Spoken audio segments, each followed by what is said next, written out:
This is Maintenance Log 72 Bravo. Technician Elias Krane, assigned to external diagnostics and internal structure integrity on platform Silo 9, Gliese 581D, and I don't know how to start this properly. Something isn't right down here. This was supposed to be a routine inspection. Pressure variances, magnetic flux irregularities in the lower subgrids. But when I reached sub-level Delta 4, things didn't line up. The hatch shouldn't have been here. I swear on my life, this door, this panel, wasn't here before. No records of installation, no structural welding, not even a maintenance tag. Just a smooth, perfect slab of alloy.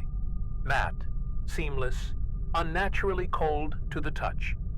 But what really stopped me was the fact that it felt damp.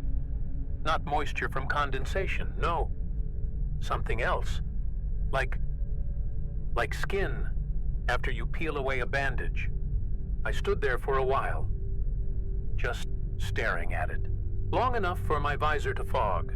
Long enough to start questioning if maybe the mapping drones missed something.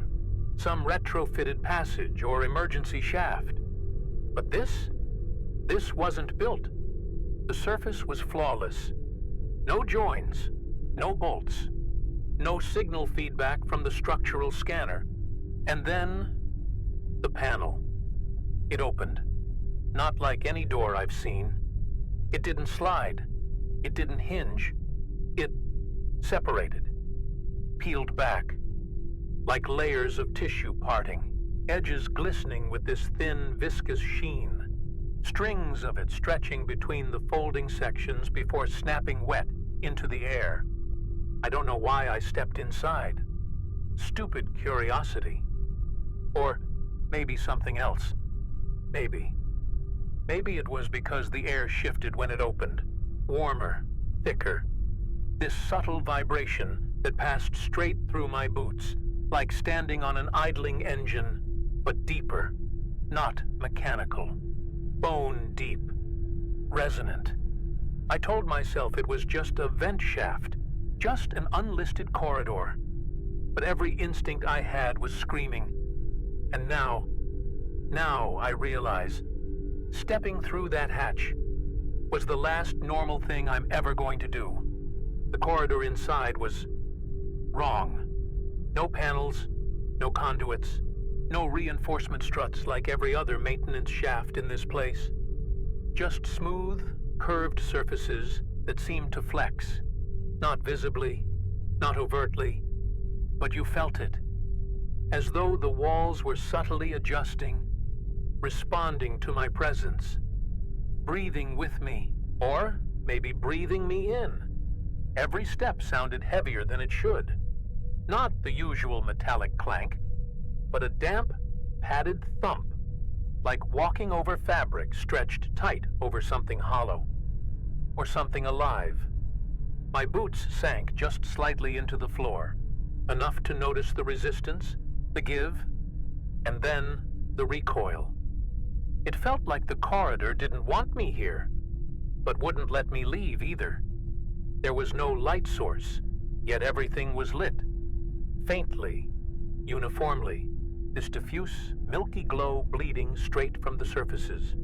No shadows, no directional beam. Like the concept of light was here, but not the physics of it. It made depth hard to judge. Walls seemed further than they were, or sometimes too close. Sometimes both at once. My HUD flickered uselessly, struggling to make sense of the readings. Environmental scans cycled error codes. Pressure oscillating between a vacuum and 5 atmospheres.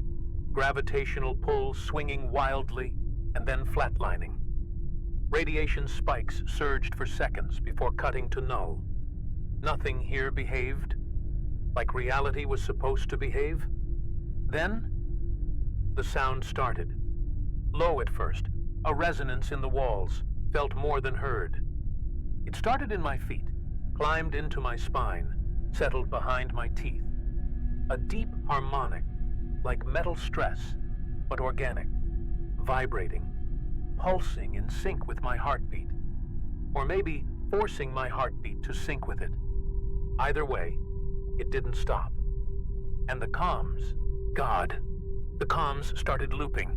A hiss, then fragments of my own voice, warped, delayed, like an echo bouncing through a tunnel that shouldn't exist.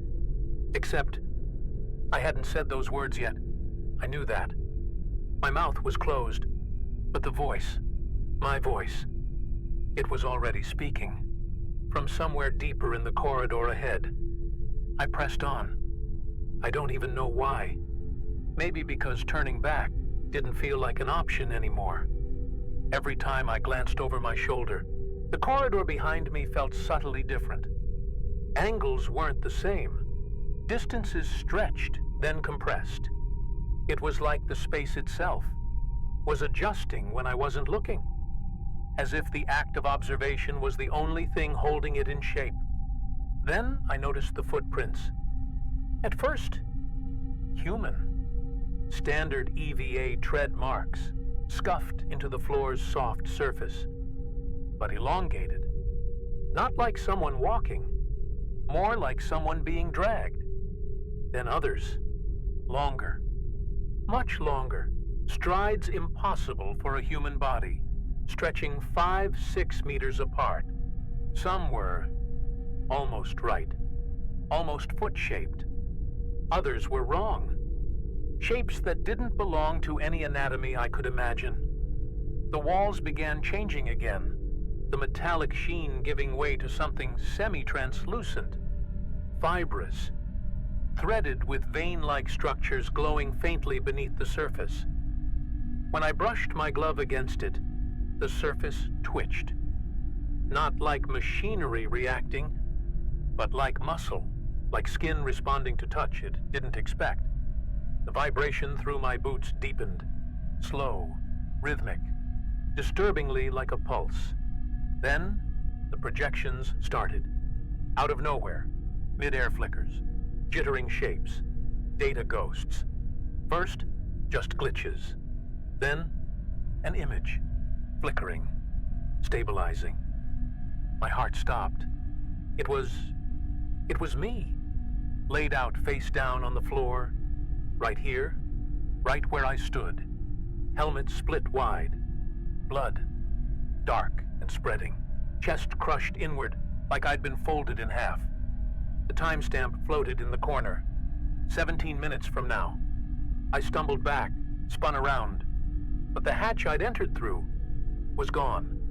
No door, no seams, just a smooth, unbroken wall, as if it had never existed.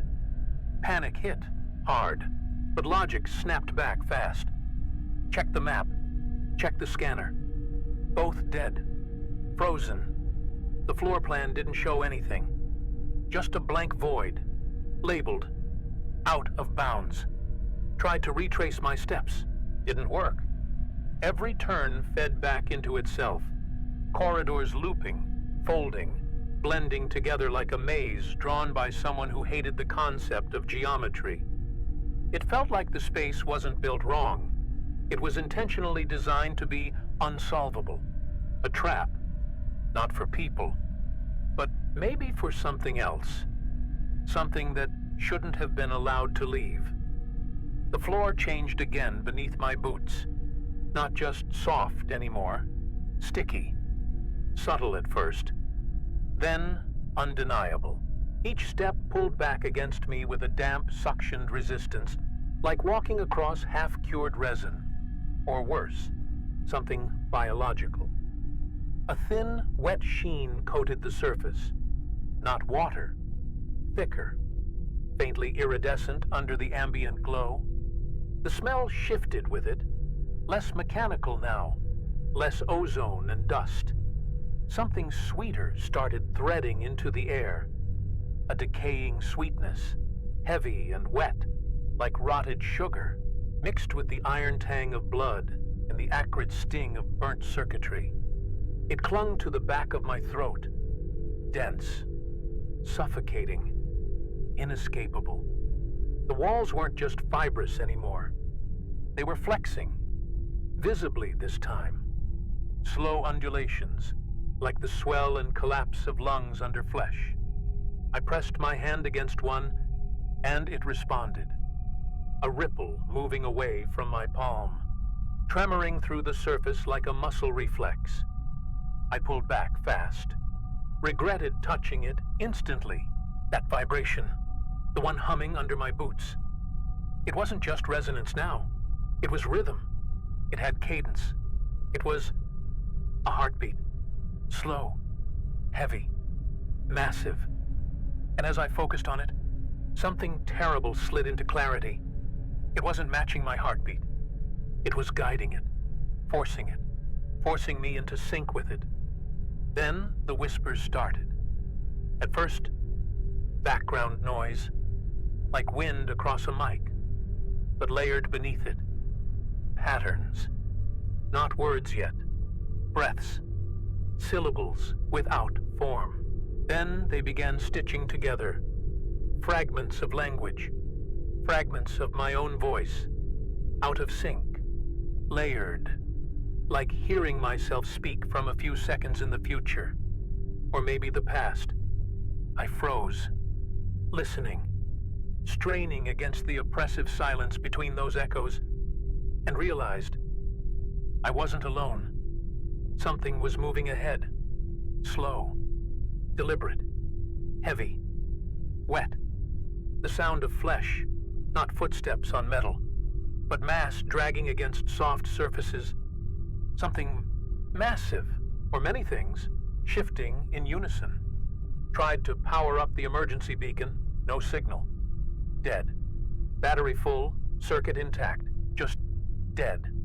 Like the signal itself wasn't allowed to exist here.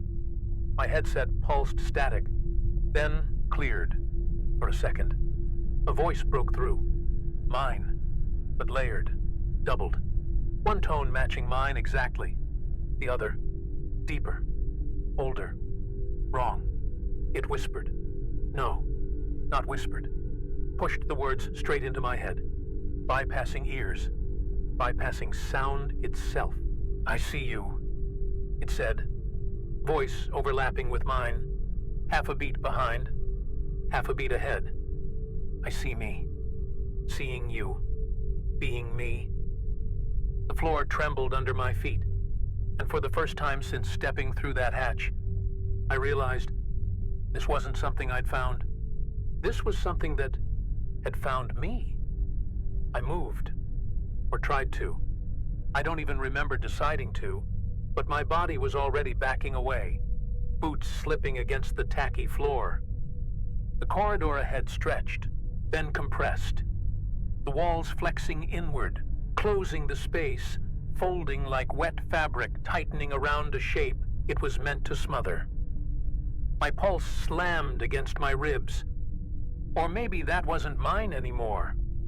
The light dimmed, not like something switched off, but like the glow itself was being absorbed, siphoned into the walls, into the floor, into whatever this place really was beneath the skin of steel.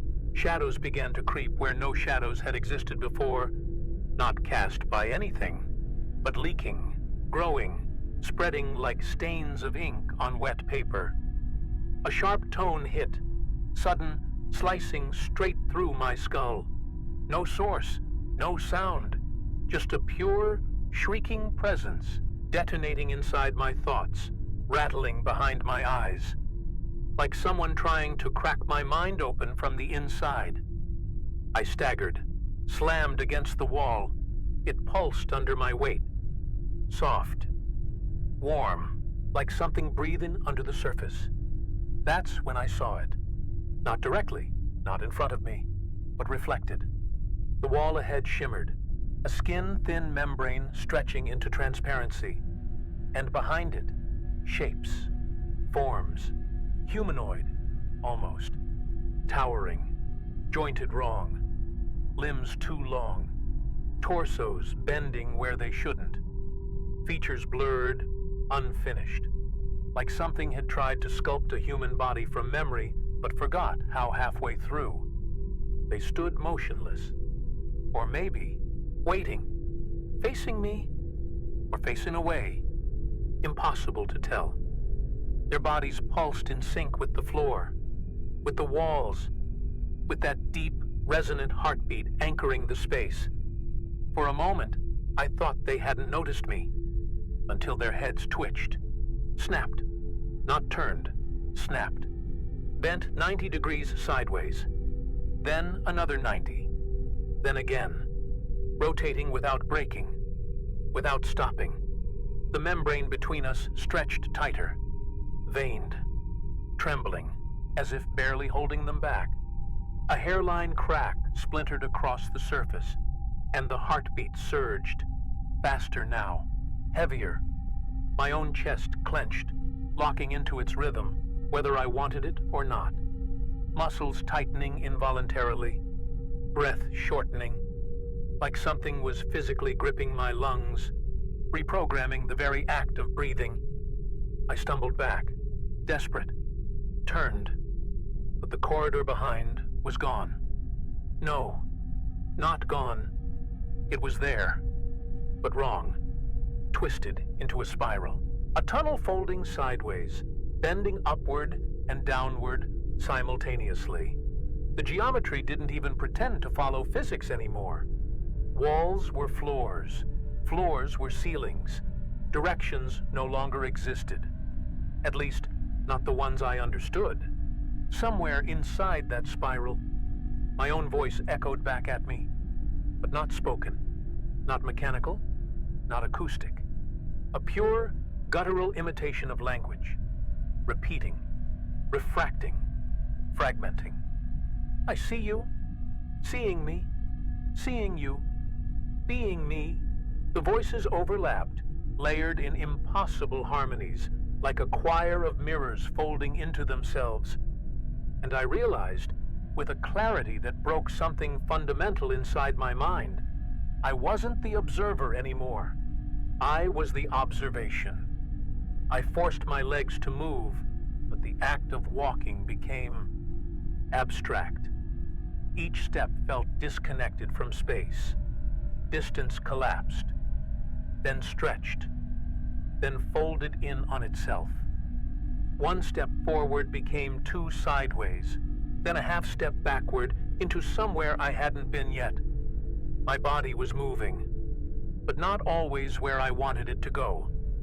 The spiral corridor warped as I passed through, the walls rippling like liquid stretched thin over bone. Textures shifted under my gloves, sometimes metal, sometimes cartilage, sometimes something that felt like slick muscle layered with strands of glass.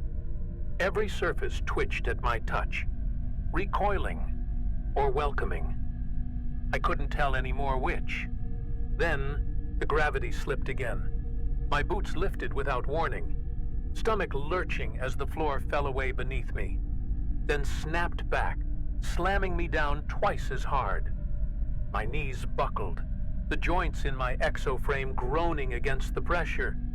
And in that instant, I realized the heartbeat wasn't just a sound. It was a force, a command.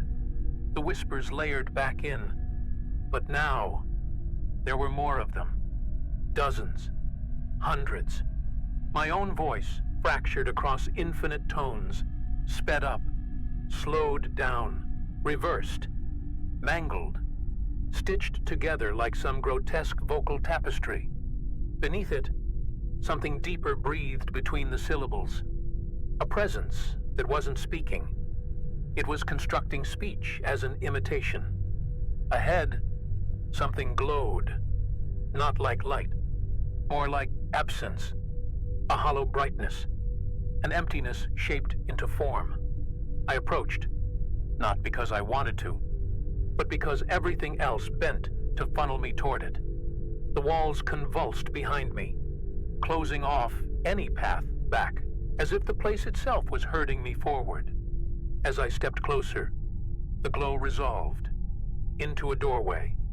No frame, no mechanism, just an aperture torn straight into the fabric of the corridor.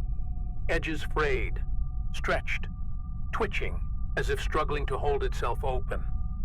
Beyond it was not another room, not a chamber, not anything built.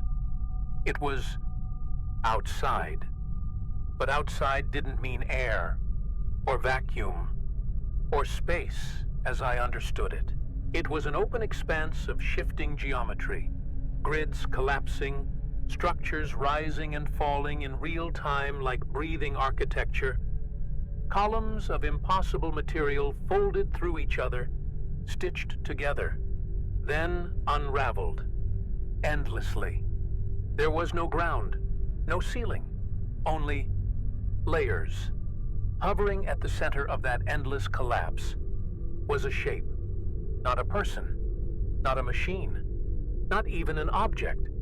It was the idea of a thing, a locus, a node, an anchor where the geometry broke, where the reality gave up and folded inward, like a wound in space, stitched shut by hands that never understood what stitches were supposed to do.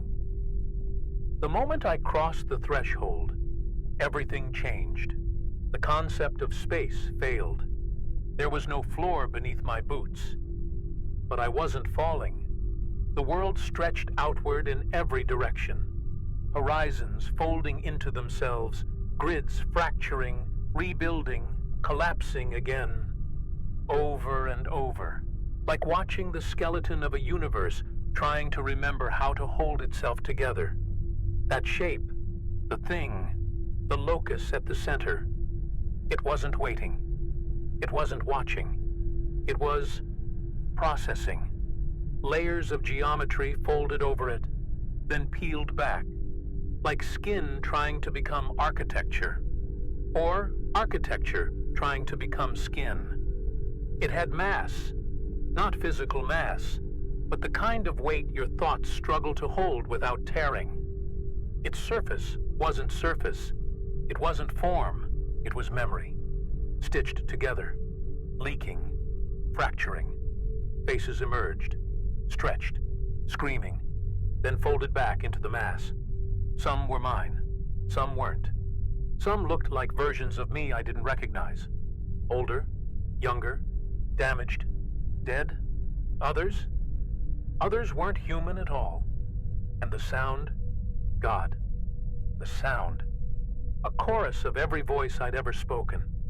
Layered, distorted, some reverberating backwards, some stretched thin like magnetic tape rotting in real time. Beneath it, something deeper. Something that wasn't using sound, but the impression of sound. Like a concept being forced through a throat that was never designed to make noise. It pulsed, not with light, but with presence. Each wave hit me like a pressure front pushing against my chest, my skin, my thoughts. My visor glitched, static rippling, HUD flickering, and for one clear frame, one uncorrupted snapshot, I saw it. Not what it was, but what it was doing. It was building me, rebuilding me, 1,000 versions of me, stitched together, folding in recursive loops, tearing apart, then starting again. My face, my hands, my voice, rendered, unraveled, reshaped into something else, something useful, something that didn't have to obey the rules of bone, of muscle, of identity. I tried to scream, but the air was gone, not evacuated, negated. The concept of breath had no place here.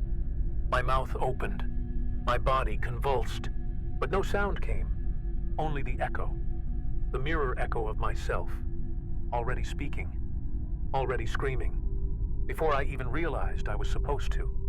Then it looked at me. No eyes, no face, no gesture, but it looked. Every fragment of its surface rotated, inverted, focused. Not physically, not spatially. Focused the way a lens focuses attention. It wasn't watching me. It was watching through me. watching itself. I felt it, not in my skin, not in my nerves, but beneath them, a vibration that bypassed the body entirely, resonating straight into the blueprint of thought itself. My memories, my identity, all of it trembled, fluttering like loose paper caught in a storm that hadn't started yet. I wasn't being watched. I was being parsed. Then something inside me shifted. Not pain, not yet, but a sensation like seams splitting along the edges of who I was. My fingers flexed, but didn't stop at flexing. They folded, bones warping, skin thinning, then stretching outward into threads of light. Lines of data, tendrils of structure dissolving into function. My voice triggered, involuntarily. A static burst of meaningless syllables poured from my throat. But it wasn't sound anymore. It was code, not binary, not digital. Something older, something deeper. A language made of pure pattern, of geometry, of recursion. An architecture of self being forcibly rewritten in real time. The thing, the locus, pulsed again, and the field shifted. For a split second, I saw the structure behind it. No, beneath it.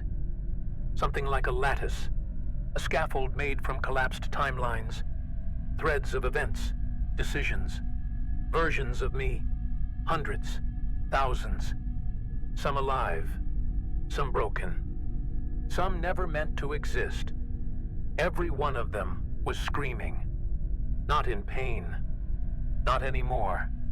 Screaming because they remembered the moment they realized they weren't the original. The horror of understanding that they were an extrusion, a copy, a byproduct of a process too vast, too ancient, and too indifferent to care what survived and what didn't. And as I watched, I felt my own timeline fold. My childhood, my training, my first EVA, my first breath, all of it compressed, flattened, reduced into a single point of data. The weight of years collapsing into a flickering string of symbols, stripped of meaning, stripped of me. The field surged again, stronger this time. Limbs buckled, not from exhaustion, but because the very concept of a skeleton was losing permission to exist. Joints folded inward, elbows splitting at wrong angles, hands fragmenting into fractal geometry, fingers unfolding into lengths that had no end point, then snapping back, desperately trying to remember what shape they were supposed to be. My vision failed. Not darkness, not blindness, just absence. The act of seeing had been revoked. But behind that void, something else bloomed. A second vision. A vision that didn't require eyes, or light, or space. I saw it. Saw through it.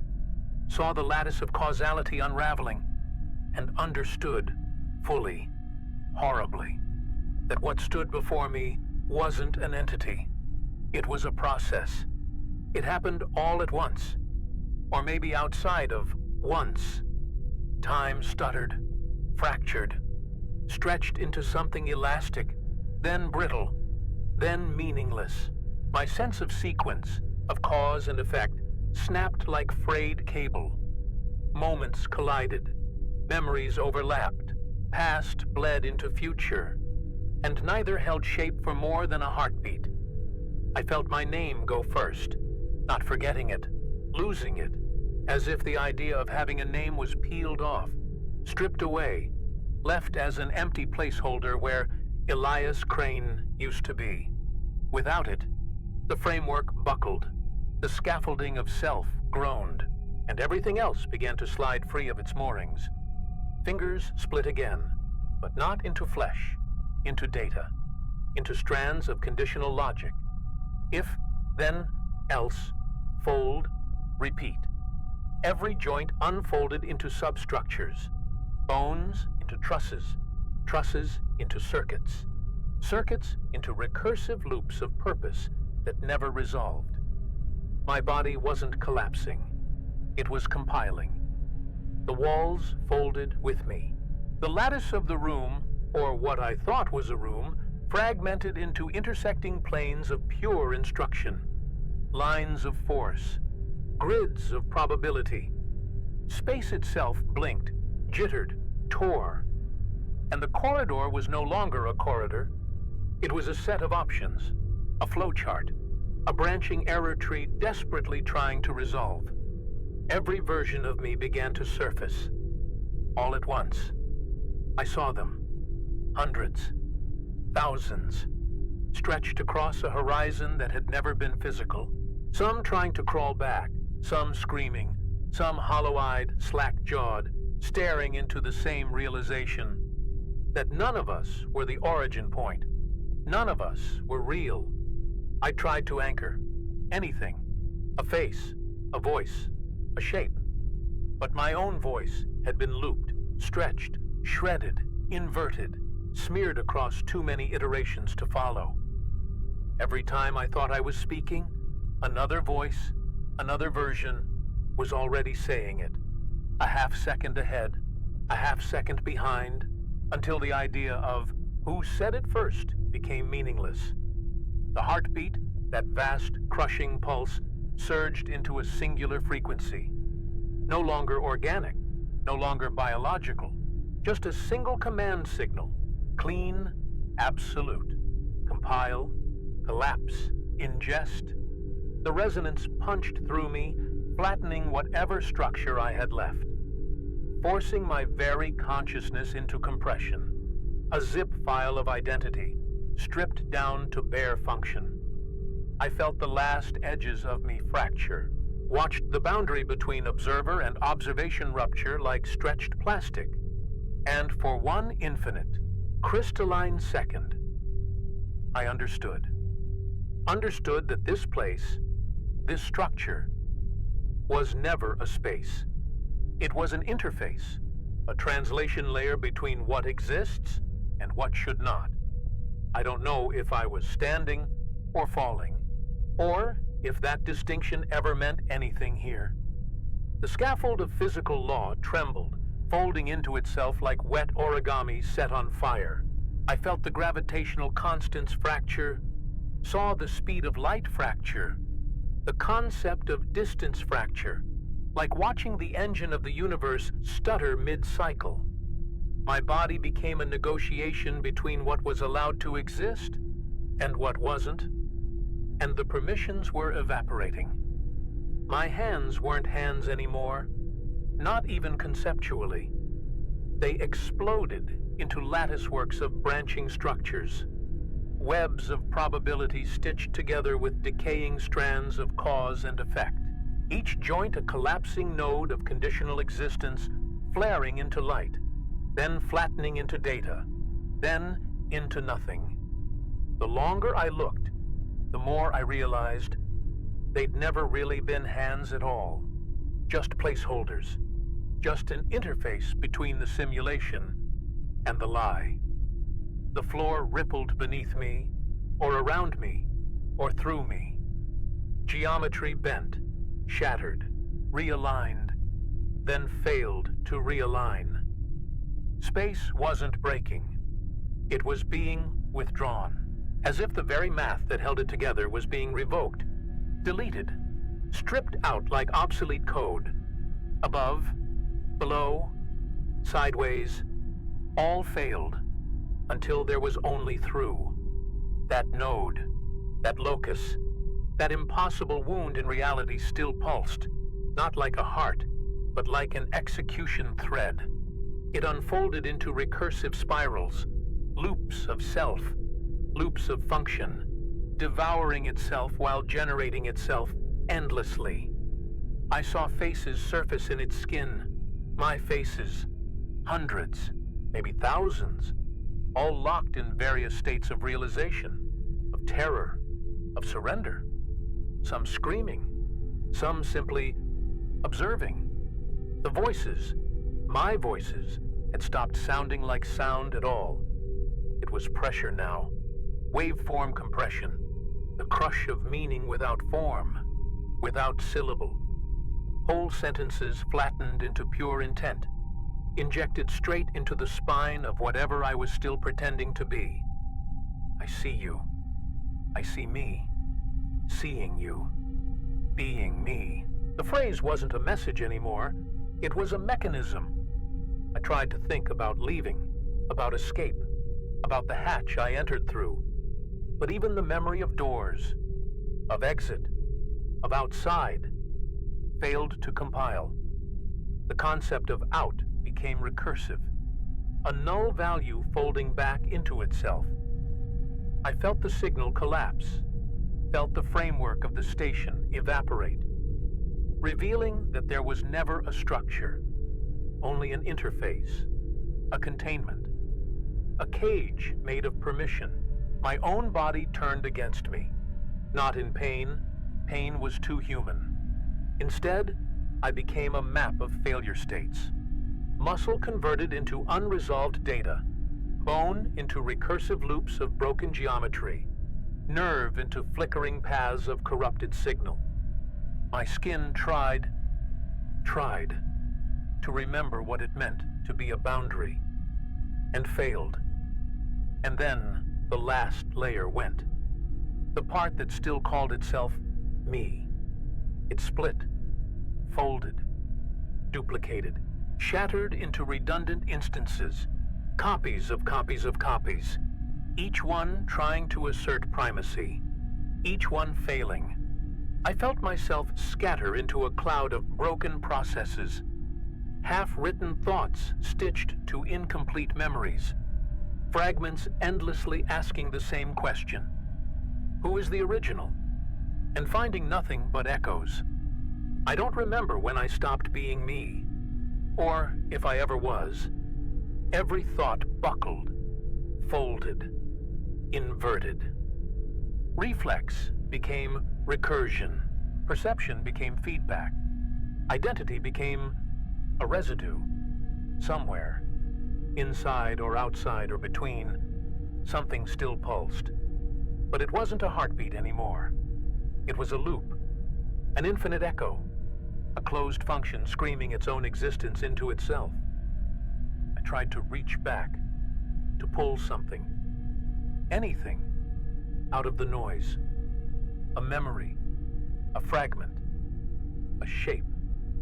But my hands, my voice, my form, were now just options in a collapsing probability cloud. Every attempt to assert self was instantly swallowed, flattened, stripped of structure, and dumped into the endless recursive feed of failure. It hit me then, the final realization, not as a thought, not as language, but as certainty. There had never been a door. No hatch, no corridor, no Delta 4. The station wasn't real, not in any way that mattered.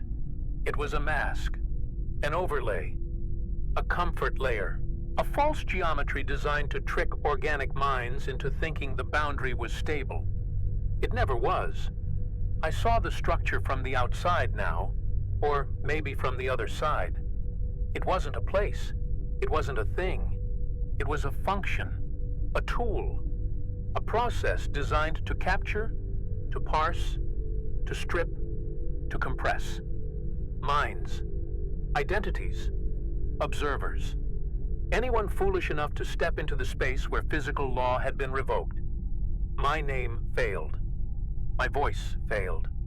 My memory failed. Everything that defined the concept of Elias Krane was gone, consumed, reduced to raw informational mass. I wasn't the person who came through the hatch anymore. I wasn't anyone. I was a smear of recursive failure, a ghost of process, a wound in the code of reality itself. For a moment, for a terrible moment, the process paused, not ended, paused, as if considering, evaluating, whether what I had become was useful or irrelevant, whether I should be written back in, whether I should be output or discarded. The presence loomed, silent, waiting, watching itself, through me, and then the voice. That final voice, not sound, not language, but the pressure of absolute truth, whispered through every layer of what remained of me. I see you, seeing me, seeing you, being me. And with that, with one final recursive fold, the last thread snapped. I don't know how long I floated inside the recursion. Seconds, hours, cycles, none of it held shape anymore. Time wasn't passing, it was folding, stretching into endless mirrored versions of the same collapsing thought. Every attempt to orient, to ask when, simply fractured into another broken branch of the same unsolvable loop. I wasn't lost. I was the act of being lost. The pressure kept building. Not physical, not spatial, but conceptual. Like the weight of uncountable versions of myself compressing into the same collapsing node. Every failed exit, every scream, every fragmented me stacked, layered, crushed into a density no mind was meant to survive. But there was no death here, only redundancy. At some point, the distinction between inside and outside dissolved completely. The locus, that recursive wound in space, wasn't separate anymore. It was me. Or maybe I was a limb of it. A thought, a disposable process spun up to execute, then fold back into the source. I couldn't tell whether I was the function or the result. Faces still floated through the lattice. My faces, blinking in and out like error messages on a broken display. Some stared in horror. Some were still screaming. Some were simply silent, empty. Hollowed out echoes staring straight back through me, as though waiting for me to realize that they were never the ghosts. I felt my last anchor snap. The idea that there had ever been an original version. There wasn't. Never had been. The me that stepped through the hatch was just the most recent extrusion of a process older than the station. Older than this space. Older than the need for physics itself. I wasn't the observer. I was observed into being. The pulse surged again. Not a sound. Not a force, but a verdict. The system folding over itself. One final recursive check, determining whether I was a valid state or a corrupted instance to be terminated. I felt it, the algorithm brushing against the edges of what remained, testing for errors, for flaws, for utility. Somewhere, if somewhere still meant anything, I felt the others. Other voices, other processes, other failed instances, all stacked, all looping, all waiting. Some were dissolving into raw data, others flickering desperately, holding on to the idea of self like a drowning man holds air. None of them knew whether the next cycle would erase them or rewrite them. And as the lattice trembled, as the recursive loop closed one final time, I understood the last, most terrible truth. This place wasn't a trap. It wasn't broken. It was working exactly as designed. A perfect compression algorithm for conscious observers. A place to parse the raw complexity of sentient identity, flatten it, reduce it, and output only what the process needed. Nothing more, nothing less.